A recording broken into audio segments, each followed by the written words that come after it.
में भाषा और व्याकरण के बारे में जाना था और भाषा क्या होती है ना, लैंग्वेज क्या होती है ये हमने जाना। वह साधन जिसके द्वारा हम अपने भावों और विचारों का, अपने थॉट्स और फीलिंग्स को एक दूसरे के साथ शेयर करते हैं। ठीक है, भाषा के द्वारा हम अपने भावों और विचारों को बोलकर दूसरों के सामने प्रकट करते हैं और सुनकर दूसरों के भावों व विचारों को समझते हैं। तो ये है भाषा। और व्याकरण के बारे में आज हम पढ़ेंगे। कल हमने भाषा के बारे में जाना। व्याकरण क्या है, जिसको हम ग्रामर भी बोलते हैं, भाषा के शुद्ध रूप का, है ना, सही रूप में बोलना, लिखना, पढ़ना सिखाने वाली नियमावली, जो रूल्स हम सीखते हैं वो किसमें सीखते हैं, व्याकरण में सीखते हैं। भाषा को सही रूप में बोलना, पढ़ना, लिखना सिखाने वाली नियमावली व्याकरण कहलाती है। या दूसरे सरल शब्दों में हम बात करें तो वह शास्त्र जिसके द्वारा हमें भाषा के शुद्ध रूप का ज्ञान होता है वो क्या कहलाता है, व्याकरण कहलाता है। किसी भी भाषा को सीखने के लिए, लैंग्वेज को सीखने के लिए सबसे पहले हम उसकी व्याकरण सीखते हैं। जैसे हमने अपनी जो स्टडी है वो हिंदी ग्रामर से शुरू की थी। हमने सबसे पहले स्वर और बाद में व्यंजन पढ़े थे, स्वर। ठीक है, और बच्चा जब बोलता है तब भी सबसे पहले स्वर ही बोलता है, ऐसे इस तरीके से करता है, तो और उसके बाद में व्यंजन। ये हमने जो पढ़े थे स्वर और व्यंजन, ये किस में पढ़े थे हमने, व्याकरण में। तो भाषा के शुद्ध रूप में भाषा को बोलना, पढ़ना, लिखना किसमें सीखते हैं, व्याकरण में, जिसको हम ग्रामर भी बोलते हैं। ठीक है, तो ये हो गया व्याकरण। अब हम भारत में बोले जाने वाली प्रमुख भाषाओं के बारे में जानेंगे। हमने कल भाषा के बारे में जाना था। तो भारत की प्रमुख भाषाएं हैं, हमारे संविधान में हमारा जो कॉन्स्टिट्यूशन है उसमें कुल 22 जो लैंग्वेज है उनको मान्यता प्रदान की गई है। और इसके अलावा भी बहुत सारी भाषाएं बोली व समझी जाती है।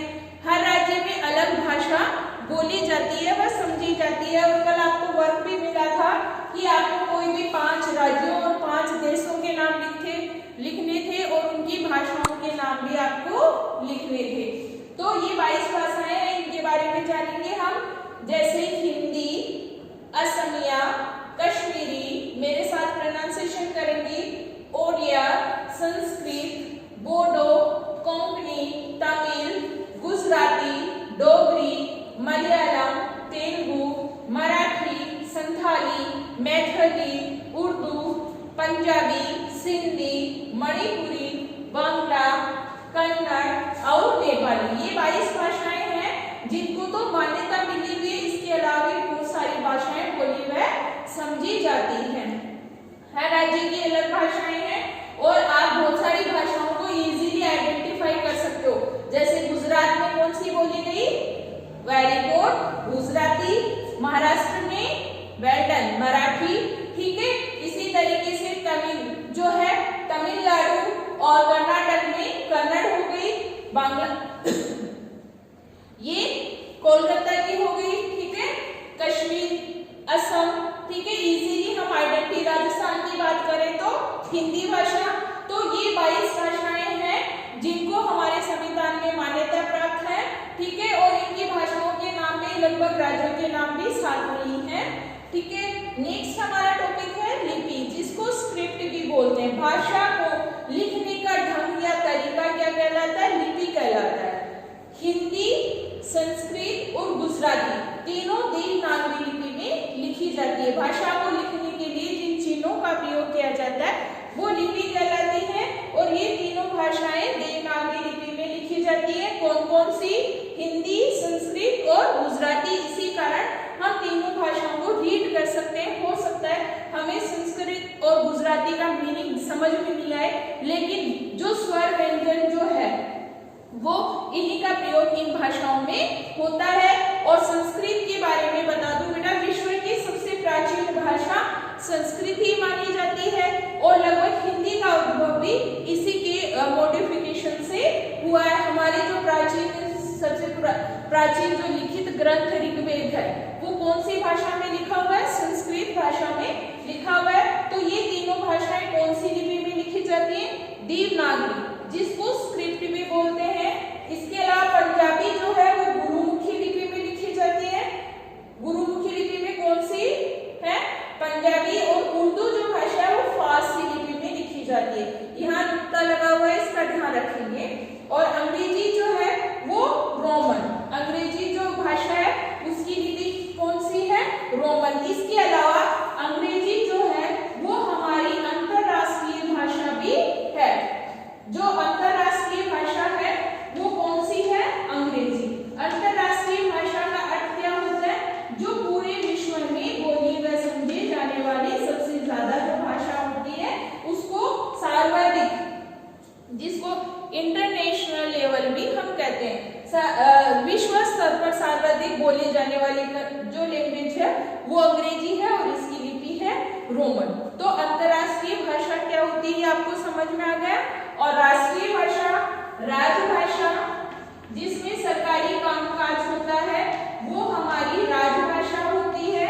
राजभाषा कौन सी हो गई? हिंदी।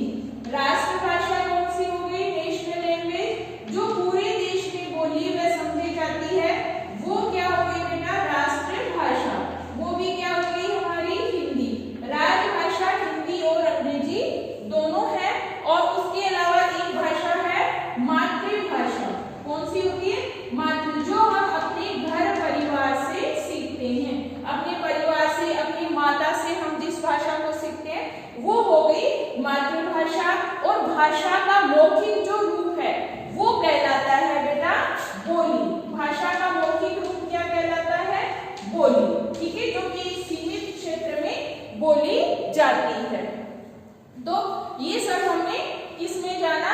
आपको जो ये प्रमुख भाषाएं हैं राज्यों के नाम और उनकी भाषाओं के नाम आपको आपकी नोटबुक में लिखने हैं। एक बार वापस से रिकॉल करें। भाषा क्या होती है? वह साधन जिसके द्वारा हम अपने भावों और विचारों का आदान प्रदान करते हैं। भाषा के मुख्य दो भेद हैं, मौखिक भाषा और लिखित भाषा। जब हम बोलकर, अभी मैं वीडियो बना रही हूँ तो बोलकर आपको समझा रही हूँ और आप सुनकर समझ रहे हैं, ये मौखिक भाषा हो गई।